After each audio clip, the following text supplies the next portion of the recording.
passionate about Cleveland sports. He's going in, touchdown! Browns, Indians, Cavs, the Big Ten, and more. Cleveland is a city of champions once again!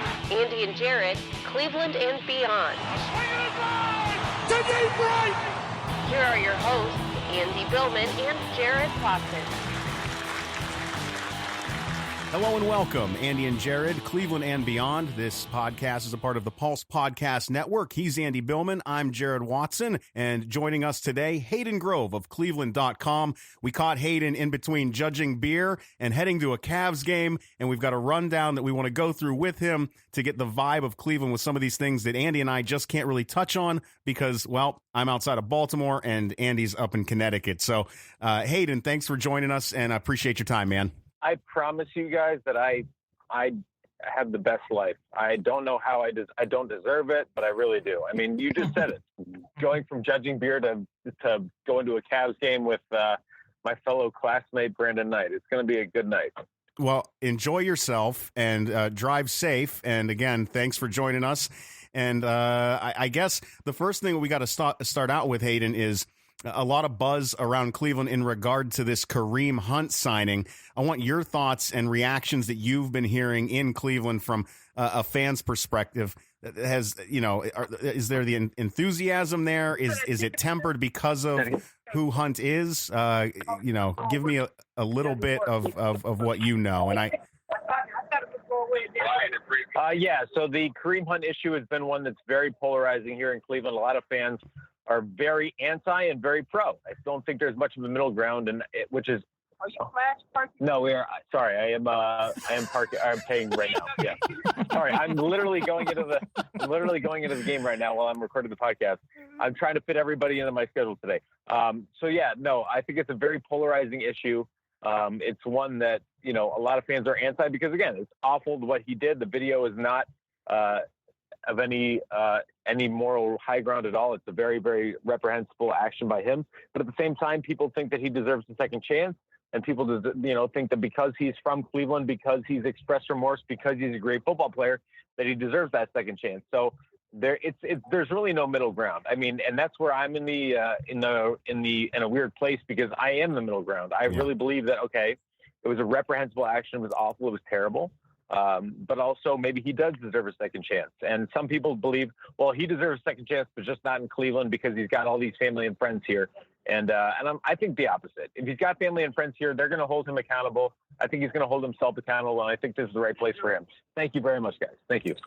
So yes, I firmly believe that he's in going to be in a good place when it comes to his ability to repair his image and to be a better human being. But I don't know if he really does deserve that chance. I'm kind of somewhere in the middle. Right. And I think to follow up on that, the one thing I've been wondering, do you think this is dampered? There's a lot of enthusiasm, obviously, after Freddie Kitchens' announcement and Baker and the whole, even though they ended on a loss, there was a lot of enthusiasm going into 19. Has that enthusiasm been dampered a little bit? I felt like it has after Hunt. Whether you're for or against, I feel like this enthusiasm for the Browns has been dampered a little bit now. You know what? That's a great point that, yes, I think that it's been dampered, but that's just right now. Right. Because there's nothing else going on. This is kind of a very difficult move to make for the Browns. But at the end of the day, when training camp comes around, do you really believe that this is going to be an issue that dampers the intensity of a training camp? I don't. I don't at all. I think everybody's going to be super pumped for training camp, for everything in between. I think you're going to be very excited about this. And so, yes, I'm firmly of the belief that while this may right now look like it's going to be something that dampens the mood, come training camp, come OTAs, Baker and the Browns and their ability to be a really good football team are going to far overshadow Kareem Hunt, especially because Kareem Hunt will talk before then. John Dorsey will talk before then. Freddie Kitchens will talk before then. It's going to be, today's February. It'll be 5 months before they hit the field. So I think they did it now because of that reason, because they wanted to get out ahead and let this thing linger for 5 months and just not let it happen in July when it becomes a real distraction. And I think I'm in that same area as you are in how you're seeing this play out, Hayden, is where you want to you want to balance this in your mind and hope that I guess it's a wait and see type of situation. And also, I whether dampered is the word or maybe a distraction from all the good, because at the end of the day, you can't deny that this isn't exactly a good look to start out with. Well, guys, you are both Browns fans. I'm assuming you both have watched the Browns and been around the Browns. You knew it was too good to be true, right? Like there has to be, even if they're winning games, there has to be some element of distraction, some element of something. We've got it today with Jimmy Haslam pulling ads for his company from ESPN. I mean, that's the brand new one. We couldn't even go 3 days. When the Browns win the Super Bowl, I think like the day after the world's going to end. I really do. I do too. I agree. 2020 might be the last day on earth because it just the Browns can never have it right, just completely right. And it's not their fault all the time, but it's true. So no, I've mentioned too in the past, like whether it's Gordon, whether it's internal fighting between Haslam and Banner and Lombardi, whether it's behind Hugh Jackson and what we saw this past year, and then you got Johnny Manziel. There's always something going on. I will say to the Kareem Hunt to kind of end on it. I read a Sally Jenkins article, and I thought she brought up a good point. We're saying, like, wherever you lie, you just hope. And I'm with this. I'm actually not for the Kareem Hunt move, but now that's happened, hey, I'm a Browns fan. I want Kareem Hunt to do well, and I hope he takes the second chance and runs with it. And that's what you kind of mentioned today in our article. I think that's what you have to look at. No matter where you fall in this thing, the Browns and Kareem Hunt have a chance now to really make this into a positive. Whatever's happened to him and with all these other things too, he has a really big chance to make this into a positive. I like that. I think that's the way it should be looked at. Absolutely. I think that's the only way it should be looked at. This team again, if he does the right things going forward, if he still continues to be a good football player and he decides to make sure that he is a model citizen as well, I think it only looks good for the Browns. So I agree that it has the potential to be a great move. But it also has the potential to be a disastrous move. So high risk, high reward, but I don't mind it either way. So Hayden, I know you're kind of cramped for time and at the Cavs game now. Let me ask you this regarding Kevin Love. Let's switch over to this now. Kevin Love, and kind of what's been going on with walking for the security monitor, by the way. So I apologize. You are a team player, Hayden. I really appreciate it. I swear, man. Player. And I got to appreciate my guy giving me my keys and helping me out over here. So thank you. That's amazing. That's really awesome. In regard to Kevin Love, in regard to some of these other guys that have dealt with injuries, I have this theory that I don't think that the Kevin Loves, that the Tristan Thompsons, that some of these guys are. I know that there's talk about trades, about what could possibly happen down the road. Hayden, to me, and tell me if I'm crazy for thinking this, the Cavs don't mind if these guys aren't playing. They don't want to win games, and this is all about starting the rebuild next season. We've already seen it with the buildup of draft picks. We don't want to lose the core guys that we still have. I just can't see them trading either Tristan Thompson or Kevin Love, especially because of the money involved. And on top of that, the Cavs, it makes sense that they're not playing right now. They don't want to win. Am I crazy to think that? No, you're not crazy at all to think that. I think you're absolutely right. I mean, people were saying that Kevin Love should have been traded and, that Tristan Thompson should have been traded, but for what? For who? I mean, why? What is the deal? Like, this team is not trying to win games. Like, I know that Kevin Love maybe could have gotten to some quality players, but at the end of the day, I mean, this is a guy that maybe next offseason, when he proves that he's healthy, when he's played a little bit, can give you a little bit better of a trade offer. So, right. No, I don't. I think these guys are taking their time because, again, they do want a top 3 pick. They do want a top 3 pick. They need a top 3 pick. I mean, if they really want to turn this franchise around, a top 3 pick is absolutely necessary. So, of course, they don't want to win games right now. They're going to let guys take their time in coming back. Kevin Love, even Brandon Knight. Brandon Knight played the first half, didn't play the second half last game. I mean, these guys are going to take it very, very slow because there's no real need to force them to kind of push the envelope right now. So I'm totally with you guys in that, yes, this needs to be a situation where they take as much time as possible and just, get enough reps to make sure you're healthy and moving well and playing good basketball, but not overdoing it the way that you could do with other guys. Right. Let me ask you, the two guys who are playing a lot, who I don't think are going anywhere, are Sexton and Chetty Osmond. I've been one of the rare guys. I thought Colin Sexton's going to be good. I know at times he struggled, but he's been playing better lately. His point total's been up. And then Chetty's been out with an injury. What have you been noticing from those two guys? How do you think those two guys have been playing this year and the development's been throughout the year? You got to give me the two names. I heard the last part of the question. Colin Sexton and Chetty Osmond. Those are two guys who are obviously part of the base. Yeah. So just give me what do you think of their development. I actually like Colin Sexton, by the way, Hayden. I think he's going to be good. I know he's struggling. I think he's really raw. I saw him play live at Alabama. I think he's going to be a good player down the road. I really do. Absolutely. Hold on. I'm still saying hello to Richard Jefferson, who's back here with the Brooklyn Nets. It's this is the craziest thing I've ever done. Well, I'm glad it's with us. I'm extremely appreciative. Exactly. Honestly, Colin Sexton is not. I'm not overly impressed with him. Okay. I don't think he's been the best that he could be. But again, he's a rookie. He's 18 years old. I am not going to kill him. I'm not going to kill him at all for anything he's done. He's just got to learn to shoot. That's really it. I mean, this NBA that we're dealing with now in the 2019 season is just.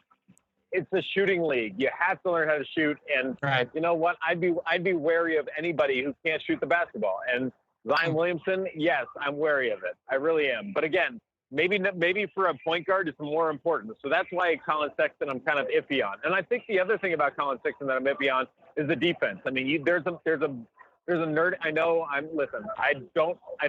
try not to make fun of nerds because they're much smarter than me and they know a lot more about life and sports and everything than I do. But there's a very nerdy stat out there that says Colin Sexton is the worst player in the NBA based on points for, points against. So, I mean, that is alarming to me. And I know he can get better, but that is not a good thing. So, Colin Sexton, it scares me. On the other hand, Chetty Osmond really, really, really excites me. I think that guy, if he is shooting the ball well to begin with, he's good at attacking the rim. And also, he just knows how to play the game of basketball. I know that LeBron James, when he was here for last year, every time he got the chance, he would tell us, Chetty knows how to play. He knows how to play the game. He's played in Europe. He's played with these guys professionally who know how to play. I mean, there's a reason that Luka Doncic is making the game what it is today because he knows how to play. He's played against these professionals in Europe, even at their age. So I think Chetty is going to be a legitimate piece in this league. I think he just needs to continue to play and he needs to avoid that injury bug, which is much, much easier said than done. Well, we definitely have noticed all the minutes that Chetty has been getting since the beginning of the season. It didn't start out that well for him throughout the beginning of the season. His numbers just did not look good compared to the minutes he was playing, but that has changed over time. I want to ask you one question, though, regarding J.R. Smith. Does he ever play again, and if so, where? Man, it's sad. I don't think he does because I think the money's too much. He sat out pretty much an entire year this year, and he hasn't played well in 2 years. I mean, it really is sad because the last thing he's going to be known for is that gap at the end of game one. And I don't think that's fair to him. I really think his image has repaired in his time in Cleveland. He really proved himself to be a family guy, a team guy when he was here in Cleveland. He didn't get in any trouble. So it really is unfortunate that I don't think that J.R. Smith is going to play again because I think he deserves an opportunity to play again here in Cleveland. But, it just doesn't make sense for any team to really sign him right now. I mean, the only time it made sense was the trade deadline, but nobody wants to pay that contract. I mean, congrats to LeBron for getting in that contract, and congrats to JR for getting that contract, but it's what cost him playing time. It cost him the rest of his career. So enjoy the money, enjoy the time of your family. He's had a really tough family life thus far with his children, with his premature daughter. Yeah. Enjoy your time with them. He's got a really beautiful family, and I really hope that he has a beautiful retirement because I don't think this is the time. Yeah, I agree with you. I think JR, I think what you said is exactly what I've been thinking. One more question about the Cavs. What do you think about Clarkson? I've been impressed by him. I think he's a good player coming off the bench. I think he's had a good year. You've been impressed? Yeah, I mean, he's an impressive offensive player. Defensively, he doesn't give you a lot, but nobody really gives you a lot anymore on defense. So, yeah, I like Jordan Clarkson. The only problem with Jordan Clarkson is that he can't really do anything but shoot. He can't dribble the ball very well at all. He doesn't give you much off the ball. He's just all you got to do is pass the ball, give him a couple dribbles, and let him fire it up. And that's the good thing about him. He can get to the rack, he can shoot it, he can get you offense. So that's very, very important. Let me ask you this. I've heard this from a lot of people, and I've seen the defensive metrics, and they're obviously really poor. I mean, you watch it on a day-to-night basis. I mean, I've been watching it, but not as much as, I'll be truthful, as the season's gone on. How bad is the Cavs defense? I mean, the metrics are scary. Is it really as bad as it seems when we're watching on television or seeing the metrics? No, I disagree. I think everybody's defense in the NBA is bad. I mean, right. Honest to God, I think LeBron James is the greatest player to ever play this game. I really, really do. But I saw him get blown by Trae Young last night. I've seen him get blown by multiple players over the last couple of weeks. They don't care. They don't care about defense anymore. LeBron can't care about defense anymore because he doesn't have the body type to. He doesn't have that tenacity to anymore. Offense is so much more important than defense in today's game. He has to devote all of his energy to that. So LeBron is done playing defense. There are a lot of guys that are done playing defense. It's not as important as it once was. Now, where it might be important more so is like in the extremes. Like your big men need to play defense, or your point guards need to play defense, because those are the guys who are going to score. Those are the stretch fives, or the stretch fours, or even the one or two guards. I mean, those are the guys that are going to score the most. I mean, there's the days of the small forward scoring. I mean, unless I'm missing anybody, the biggest scorers in today's game, you look at your Steph Currys, you look at your James Hardens, you look at maybe Giannis is more, I think Giannis is more of a stretch four anyway. I think, right. I'm trying to think of another one. Give me another good scorer. I mean, they're all either small or big. There's nobody really in between. There's not a LeBron type anymore. So those are the guys that need to learn how to play defense, because those are the guys who play offense. So LeBron is in a position, and those middle tier guys don't really play as much defense as they used to, and really nobody does. So I can't even put that on LeBron. Well, there you go. And I think you're right. I think the defense it's just lax. Unless it's the fourth quarter, you really don't see people playing defense in the NBA. Does Kevin Love and Tristan Thompson, how many games do they play next year for the Cavs? Do you think they make it through most of the summer into the fall, or do you think they're gone even before training camp, or do you think actually it's a bunch of smoke and Love and Tristan will be here most of the year next year? Because from everything I'm reading, that sounds like Tristan. Terrific question. Tristan, I think, has the blue flu right now. Like he doesn't want to play because he's sad. I think he's like healthy enough. Really? I mean, maybe I don't want to. I mean, that's just my speculation from what I've heard from others. But I mean, if this was a playoff situation, I think Tristan would be playing. If this was a crucial stretch of the season, I think Tristan would be playing. But I don't blame him for not playing. So again, I don't know. Tristan's got one more year left. Kevin Love's obviously got 3 or 2.5 or 2 with an option or something. Right. So that's pretty. It's a very, very, very interesting situation. I could totally see both guys getting traded. I can see both guys staying. It's just a matter of maybe who the Cavaliers are able to get in the draft, where they're able to do salary-wise, and what kind of packages they're able to get. I mean, Kevin Love gets healthy, plays very, very well the rest of the year. Maybe you can get a big offer for him. Right. If not, maybe then they just keep him and pay him, because honestly, even with Zion Williamson or somebody like that, I don't see the Cavaliers being a legit title contender for the next 3-4 years. Not a chance, Hayden, especially because who is going to be the leader? I'm thinking more about leadership on that team, and you can load them up with a bunch of young guys, but that's still going to take time to develop. I'm not even thinking that. I'm thinking more so like Philadelphia is really damn good. Boston is really damn good. Toronto's really damn good, and they're getting better. Milwaukee is really damn good. They're going to get better, and the Cavaliers are still in a position where they're trying to get good. Yeah. So those teams are really good already. They're going to get better, and they might be, contending for the next 3 years. So I don't think the Cavaliers are going to be in position to do that. Well, this is enough of this depressing talk about the Cavs. I don't want to do it anymore. This was the longest we talked about the Cavs on any of our podcasts in the past couple of weeks. I'm done with it. Thank you for all of that information, Hayden. Let me ask real quick, though, on a team that has disappointed me more in the offseason this year than I expected, the Indians are coming into this season with an injured Lindor and wondering about certain holes, whether it be at bat, whether it be in their outfield, or whether it be tooling their bullpen, or the middle infield now at this point, because we're worried about that. What are we looking at? What are your early thoughts on the Indians, Hayden? Well, Well, they still have the best pitching staff in the American League, maybe the American League Central. So I really think that they're going to be a little bit better than everybody expects. Of course, their offense has issues. Of course, it's not going to be the best offense we've seen in Cleveland. You lose a lot of outfield talent. But, man, that pitching staff is going to be good still. I think you're going to see big leaps from Bieber, from Clevenger, even Trevor Bauer, who I have had my battles with, not personally or professionally or anything like that. But, I mean, it's just I battle with the way that he handles everything. I battle with the way that he handles life. So I think their pitching staff is going to be good. I think they maybe add a couple bullpen pieces before the deadline, maybe a real piece before the deadline, an offensive piece. And I still think they're going to win the AL Central regardless. So come playoff time, anything can happen. Well, I mean, people are down the Indians because they're not willing to spend money. But come playoff time, anything can happen. Really. Is a part of that? We've seen wild card teams make World Series. We've seen wild card teams win World Series. So I can totally see the Indians being fine. Is a part of that that the Indians are gonna force these younger kids? I mean, there's guys on that team that we as fans don't really have the insight on. That maybe they know better on some of these names that we don't really have on our minds right now, that are going to pick up slack and be expected to play more ball this year too.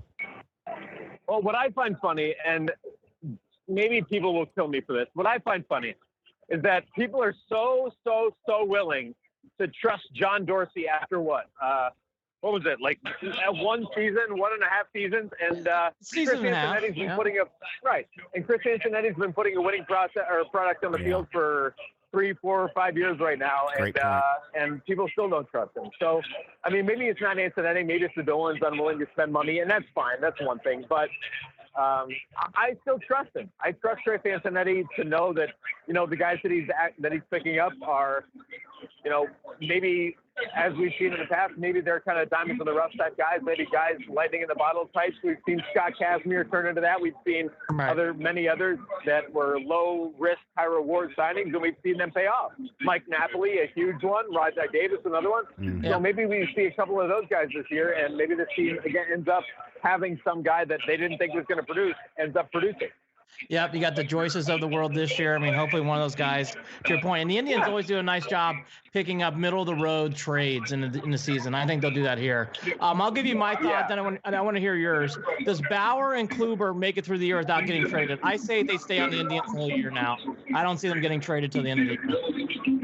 Yeah, I don't see Bauer getting traded for sure. And Kluber, honestly, I think this is the year that Bauer's supplant Kluber. I do. I think Bauer is going to be their number one. I agree. Maybe not in the rotation, but maybe just in terms of numbers. I think he's going to be their number one this year.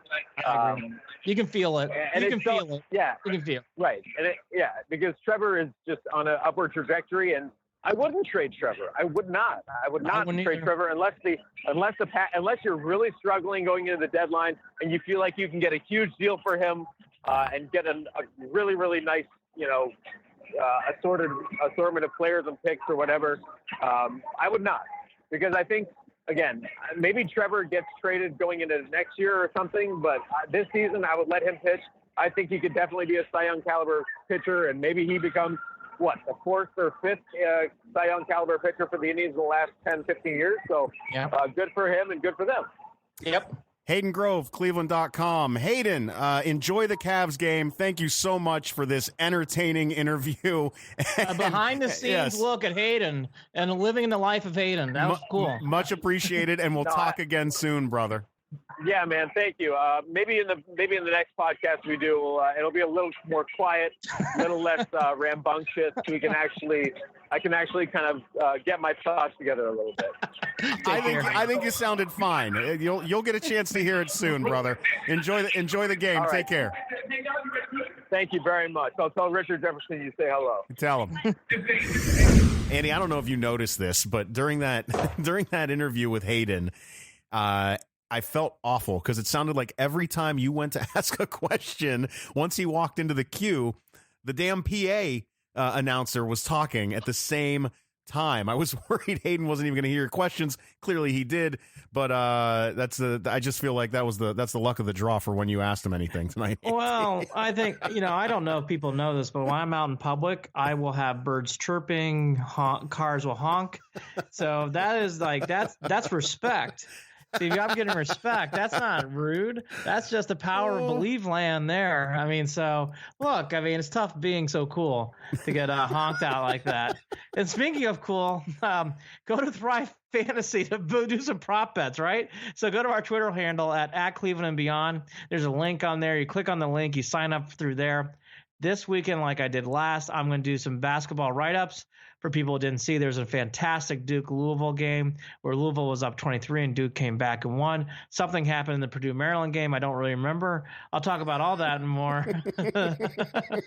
Michigan lost to Penn State. I definitely remember that. So, I'll go through all my thoughts for the basketball week leading up into the weekend. And like I did last time, I'll pick some lines, pick some Thrive. Go to Thrive Fantasy on our Twitter account at Cleveland and Beyond. We also have a new partner that's called Tix Biz, and we'll get into them soon. And more importantly, we're on the Pulse Podcast Network. And yeah, it was fun having Hayden on today. The key things real quick, and then we'll wrap it up. And we're going to go back. Yeah, I know that you've got some differing opinions on a few things that we're going to talk about at some point. And we're going to bring him up again. I'm going to talk to him. I do not agree about the Colin Sexton thing at all. I think Colin's going to be a great star, and people need to remember to be patient with that. And I will dig in with Hayden the next time he's not in the arena with Richard Jefferson. But we will do that the next time we're on with him. The other things, though, we're, pretty much going through everything. But I think the key thing to remember here now is, I did my soapbox moment there about Kareem Hunt, and I really meant it. I meant what I was saying there. But it is time. I am a big believer in moving on. And now that Kareem's on the team, I really do hope he does well in society and does well on the field.